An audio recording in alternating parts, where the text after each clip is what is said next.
જય માતાજી, જય શ્રી રામ। સ્વાગત છે મારા આજના નવા વ્લોગમાં। અને આજે હું ક્યાં છું, જો હું આજે ખેતર આવી છું, એટલે કે વાડામાં જ છે મમ્મી અને દિલા કાકા તુવેર રોપે, તો હું પણ આવી છું। તો હું સરગવાના બિયા રોપતી હતી, ઉગે તો કેમ કે મને સરગવાની સિંગ બહુ ભાવે છે। તો ચાલો તમે બધા વિડીયોમાં કન્ટિન્યુ રહેજો, વિડીયોના એન્ડ સુધી।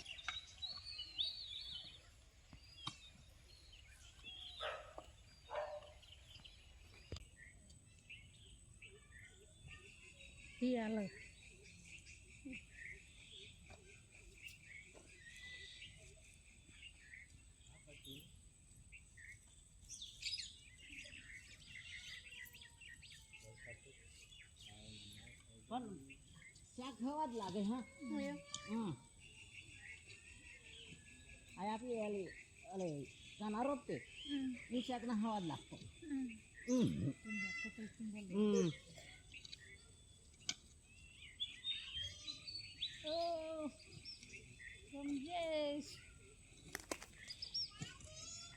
हमारा दिला काका થાકી ગયા, देखो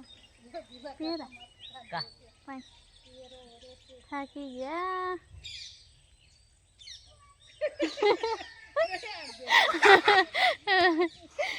બિચારા થાકી ગયા, ગરમી છે એટલે થોડી।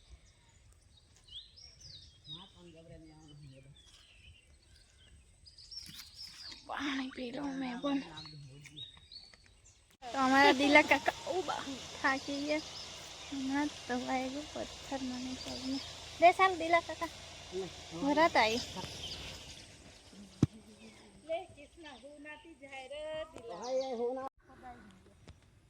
केसरा बानो रोपात हमयो मैं टीचर पे जागी सीधो वज जायो।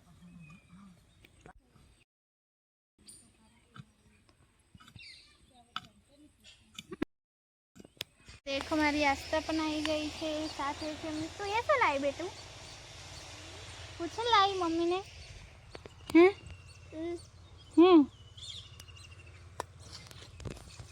ચાલો હવે થોડુંક જ બાકી છે, બે લાઈન।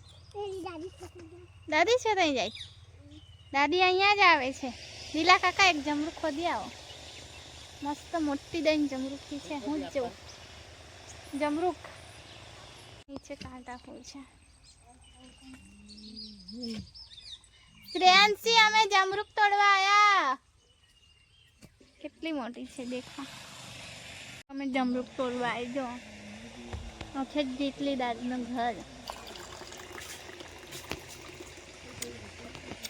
જાઓ મમ્મી कैसे ક્યાં જતી રહે કાસો યો ભરત હાથ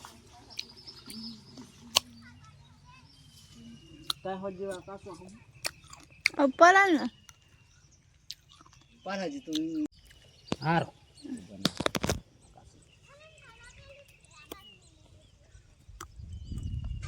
માં તો મોબાઈલ ને થાય વિડિયો બનાવતા હારી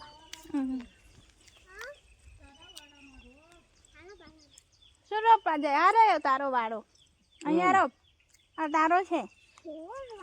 હા તારો છે, તાર મમ્મીએ નહીં કીધું? કીધું તું?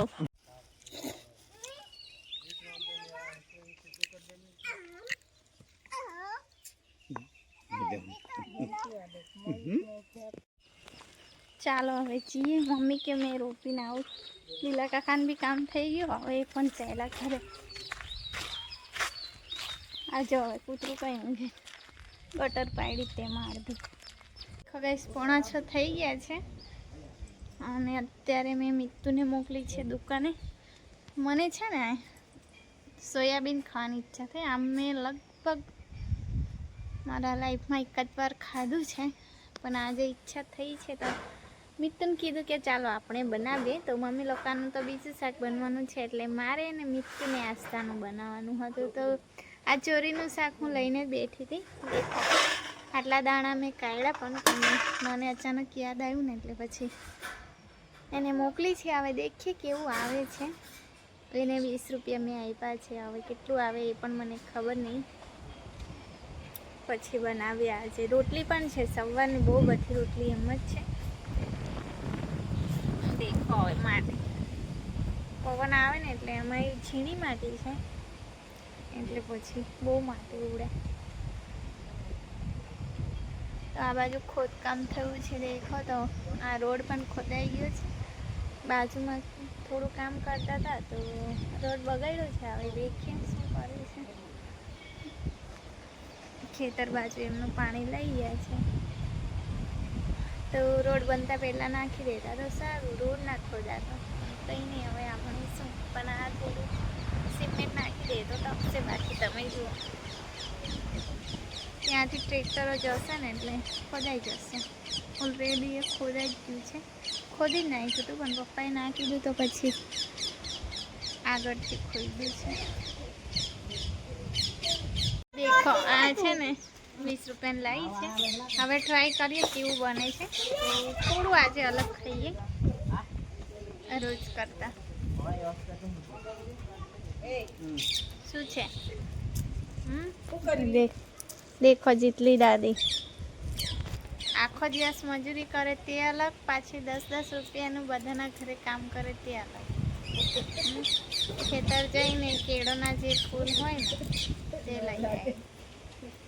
એકવાર 4 લાવી, 10 રૂપિયાનું જ ખાલી. એકવાર 4 લાવી, તે બીજા કાકાને ત્યાં મૂકી, પાછી અહીં લાવી, પાછી હમણાં મને આવશે કે વાસણ હોય તો મને ધોવડાવને. તો કામ બહુ કરે છે, પણ એ પૈસા પછી દુકાને જ જાય. સમજો ને શું કરવા જતા હશે.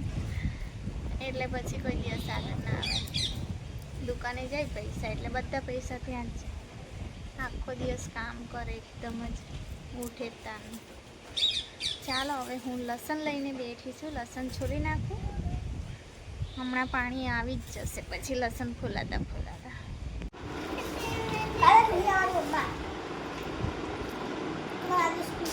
તો ગાઈસ રાતના 9:30 થયા છે અને જમીને અમે બેઠા છે. ટીવી રૂમમાં તો ટીવી જોતા હતા, પણ ઝાડું બંધ કરીને જતા રહ્યા. હા ને મીઠું તો આ મોડી ખાતી હતી. આજે ડ્રોઈંગ કરતી હતી એટલે એને લેટ થઈ ગયું. પછી એને ખાધું, પણ ટીવી જોયા કરતી હતી એટલે ઝાડુ કે ચાલુ રૂમમાં એમ કરીને બંધ કરીને જતા રહ્યા છે. શું કહેવાય મીઠું? તમે ટીવી રૂમ બોલો ને તો શું કહેવાય મીઠું? બેઠક રૂમ કહેવાનું મમ્મા એવું કહે છે. હા ને, અને ક્યાં જોયું હતું તું એ? ચોપડીમાં લખેલું છે કે બેઠક રૂમ કહેવાય ટીવી હોલને. બધું બહુ કહેવાય. નહીં તો એવું કંઈ લખીને નહીં આપ્યું કે આ જ વસ્તુ કહેવાય. મેં તો જો મસાલાવાળું ખાધું તો મને ડક્કર આવે છે. અને હા, સોયાબીનનું શાક છે ને મસ્ત લાગ્યું, એકદમ મસાલેદાર બનાવ્યું. મેં પોતે ખાધું. વાસ્તાએ 3 રોટલી ખાઈ લીધી. જાડુ એ પણ ચાખી છે, એમને પણ સરસ લાગ્યું. અને મારી આ મેડમ સાહેબાને નથી ખાયું. એ કે મને પોચું પોચું લાગે, મેં નહીં ખાધું. એટલે એને છે ને લુખ્ખી રોટલી ખાઈ લીધી. થોડુંક ખાઈ ગયું મમ્મા બોલે ને એમ કરીને, અને પછી સંતાઈને એમ જ રોટલી ખાઈ લીધી. તો એને મેં છે ને હવે બધું શીખવાડું છું થોડું થોડું કરીને. ને એ થોડી વાર ભૂકે રહી જાય ને તો વાંધો નહીં, પણ ધીરે ધીરે બધું ખાતા શીખી. ચોરીનું શાક ખાતા શીખી, પછી કારેલા થોડા ખાય, મગદાળ થોડી ખાય એમ કરીને. પહેલાં ખાધી હતી? નથી ખાતી. પહેલાં તો ભાજી જ ખાતી હતી. ભાજી અને ભીંડા. તો અમારી રૂહી છે ને એને ભાજી એવું જ કહે. ભાજી ભાજી એમ કરીને ચીડવે એને. હા ને અને આજ તમારી સૂઈ ગઈ છે. જમીને પછી સૂઈ જાય, એનો ટાઈમ થઈ જાય. એટલે કોઈ દિવસ લેટ પણ ઊંઘે. 10 વગાડી દેજો. બપોરે વધારે ઊંઘી જાય. આજે બપોરે નથી ઊંઘી.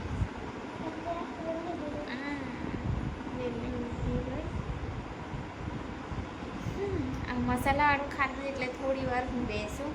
ખાઈને સીધા ઊંઘવા જઈએ ને તો પછી પેટમાં દુખે. આમ પતતું જ નહીં. પૂરી પી લીધી તમે કેટલા વાગે ઊંઘ? તને ખબર તો છે મારું ડેલી રૂટીન જ 11 વાગ્યા સુધી આપણે ઊંઘવાનું નહીં.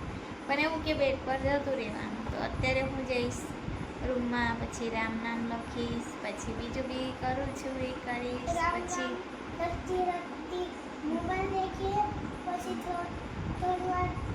તો મોબાઈલમાં શું દેખે તે કે ને ગીત સાંભળીને પછી મોબાઈલ ચાલુ કરી દે. મોબાઈલ ચાલુ કરતા નામ લખવાનું ભૂલી જાય. પછી ધીમે ધીમે લખે. એવું થોડું. જો એક બાજુ છે ને રામજીના ભજન કરું, મારા પ્રભુના ભજન ચાલુ કરું, પછી લખું એવું કરું. એને કે મોબાઈલ ચાલુ કરું.